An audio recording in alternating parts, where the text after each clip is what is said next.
που αφήνει τελικά για τον Κασάπη. Η παλιά του Τσάρτα είναι διεκδικήσιμη, αλλά το καταφέρει ο Ζαγοράκης να την κρατήσει για την ΑΕΚ. Ο Λάκης κοντραρίστηκε, παίρνει φάουλ. Σε πολύ καλή θέση για το πόδι του Βασίλη Τσάρτα, το σημείωσε αμέσως ο Ιβάνοφ. Ο Ρομπέρτο Κάρλος διαμαρτύρεται, αλλά στο replay που θα μας δώσει ο Δημήτρης Δανίκας, ο σκηνοθέτης μας ελπίζω, θα δείτε ότι εδώ, κοιτάξτε το Ανολάκης έχει την μπάλα, έρχεται με δύναμη ο Κάρλος και τον σπρώχνει. Φάουλ υπέρ της ΑΕΚ στο 5, με τον Τσάρτα να παίρνει θέση απέναντι από τον Κασίγιας, που τον βλέπετε εδώ.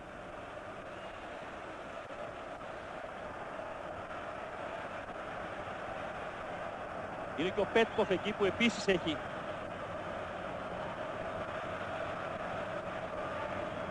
διαπιστωμένη ικανότητα στα φάουλ, αλλά έχω την εντύπωση πως ο Τσάρτας θα επιχειρήσει και αυτό κάνει το σουτ και είναι η μπάλα στο δοκάρι, αλλά έχει στηρίξει ο Ιβάνοφ ότι δεν έδωσε την εντολή να εκτελεστεί. Ο Τσάρτας λοιπόν θα πάρει και κάρτα, διότι εκτέλεσε το φάουλ, δεν αρέσει την εξέδρα αλλά είναι σωστό, εκτέλεσε το φάουλ χωρίς την εντολή του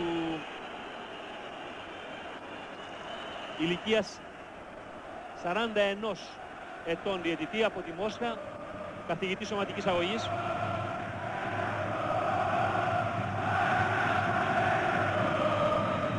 Τώρα το τείχος έχει ερθιλίου και μπροστά, αυτή τη φορά στα δίχτυα. Και ο Τσάρτας ανοίγει το σκορ στο 6ο λεπτό. Ένα εκπληκτικό φάουλ από τον Βασίλη Τσάρτα, που νομίζω ότι ο ίδιος μέσα του τώρα λέει καλύτερα η κάρτα που πήρε παρά αυτό που συνέβη πριν η μπάλα στο δοκάρι. Ένα φάουλ εν στάση του Βασίλη Τσάρτα. Θύμισε εκείνα τα χτυπήματα φάουλ του μεγάλου Τάκη Νικολούδη στη δεκαετία του 70 στην πορεία της ΑΕΚ μέχρι τα ημιτελικά του κυπέλου UEFA το 77. Ένα φάουλ πάντως, δεξιοτεχνία πραγματική από τον Τσάρτα. Ο Κασίγιας άργησε να φύγει προς την μπάλα, όταν το ξαναδούμε θα καταλάβετε τι λέμε. Ο Τσάρτας βλέπετε, βρήκε με ένα βήμα την μπάλα και από εκεί πέρα ο Κασίγιας άργησε να φύγει, αλλά και να έφυγε νωρίτερα.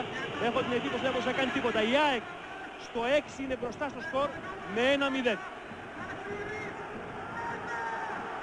Πάμε λίγο στη λίνια του Ροδίτου. Ποια ήταν η αντίδραση του πάγκου της ΑΕΚ κατά τη διάρκεια της φάσης Μίνα.